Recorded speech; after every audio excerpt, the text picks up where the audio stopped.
Alors sur je dirais, la maintenance en milieu rural, c'est très particulier. Ça concerne pratiquement nos 6200 km de route départementale, où là on a mis 7 millions ce matin, ce qui veut dire que c'est l'entretien sur les grosses opérations structurantes qui viennent abonder aussi l'entretien courant. C'est une volonté du département de dire on va renforcer les itinéraires structurants, l'entretien de notre patrimoine, ce qui est les 6200 km, je répète, c'est important, mais l'entretien, c'est aussi donner du travail aux entreprises qui sont chargées d'entretenir. Et je peux vous dire que lorsqu'on investit 1 euro dans ce qui est de la maintenance en milieu urbain, on met 5 euros pratiquement dans le monde économique. Et sur les opérations de sécurité à maîtrise d'ouvrage communal, lorsqu'on met 1 euro, c'est 3 euros dans le développement économique. C'est important et ça concerne surtout les petites entreprises comme les grosses. Toutes les entreprises, que ce soit les grosses entreprises spécialisées ou les petites entreprises de travaux publics, trouvent leur bonheur à travers cette répartition. Alors sur la mobilité douce, c'était le but de la réunion qu'on a faite au séminaire la semaine dernière.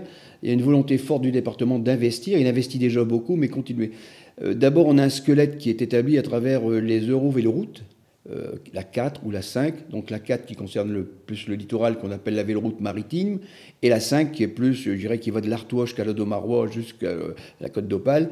Là aussi, cette structure, cette squelette qui a été mis en place par le département avec des crédits programmés dans le cadre de l'Europe, nous a permis de faire plus de 300 km de pistes cyclables globalement. Alors un squelette, s'il n'y a pas de concordance et de cohérence avec les élus locaux, les communes, les intercommunautés, ça perd tout son sens. Justement, on fait cette super structure pour que les communes aient une cohérence avec leurs projets et les intercommunautés, ce qui se passe très très bien, on le voit bien. À partir de là, il y a tout le squelette étant dessiné, derrière il y a toute une architecture qui se met en place pour développer en plein milieu, je dirais, urbain, ou parfois des petites communes qui ont des projets. Et donc ça, c'est un axe fort du département. Le département a eu un autre axe fort qui était les aires de covoiturage. Et c'est quelque chose qui va continuer ?